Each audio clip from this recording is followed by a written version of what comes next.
As the lights dimmed, a wave of anticipation swept through the crowd.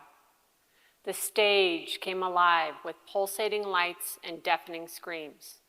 Harmonies began to fill the air when out emerged the Jonas Brothers. The energy was electric as they belted out their hit songs, captivating everyone in the audience. This was a memorable night for me, not only because it was my first concert at the age of 14, but also because it was my first time experiencing something that I didn't fully understand until much later. Like most 14-year-olds, and frankly, most people, I didn't know that going to one really loud concert could cause hearing damage. I mean, after all the symptoms that I experienced for the first time that night, muffled hearing and ringing in the ears, it eventually subsided, so what was the concern, right? So I continued to subject myself to loud sounds at college football games and noisy bars, oblivious to the irreversible harm I was causing. The energy and the intensity of these loud environments can make them irresistible. There's a common affliction that is shared between about 15% of us. It's a complex phantom sensation known as tinnitus, a ringing, a buzzing, a hissing in the ears. How many of you experience this? Excessive noise exposure can cause permanent damage to your inner ear, and this is often the culprit for tinnitus and hearing loss. This type of hearing damage is referred to as noise-induced, and it's essentially preventable. And yet the amount of education on hearing conservation is concerning. There's a recent survey that was published by the CDC highlighting that only 30% of children report having received an education on hearing conservation. Alarming statistics reveal that up to 17% of teens already have signs of noise-induced hearing loss. I believe it is necessary to integrate comprehensive hearing and noise education into the school curriculum, and for school districts to implement procedures aimed at minimizing noise exposure and promoting healthy hearing habits. But the outcome of noise exposure goes beyond just the repercussions of hearing damage and tinnitus. Researchers have discovered a connection between hearing loss and dementia. People who have hearing loss are up to 5 times more likely to develop dementia. In my role as an audiologist, I have witnessed the detrimental impact that untreated hearing loss has on cognitive abilities. One patient whom I'll refer to as Mr. Johnson left a mark in my memory.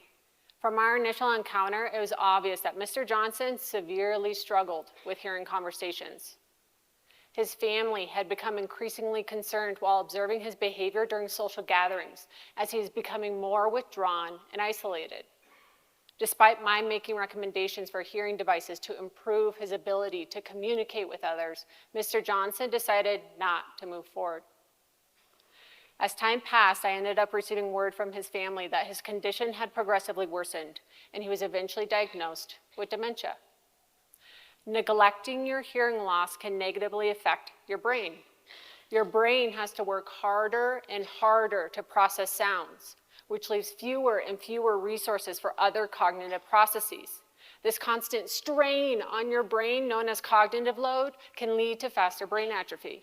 This is one explanation behind why hearing loss and dementia might be linked. Another idea suggests that when hearing loss occurs, your brain receives reduced or distorted input, and this lack of stimulation can cause changes in your brain. Most notably, what they've seen through imaging studies is that the regions of your brain responsible for processing auditory information, they shrink. And this shrinkage can accelerate cognitive decline. Unfortunately, Mr. Johnson's story is not unique. Countless individuals suffer in silence, completely unaware of the consequences of untreated hearing loss.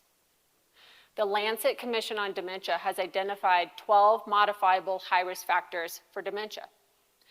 8% of dementia cases are attributed to hearing loss, and that amounts to nearly 800,000 new cases of dementia every year.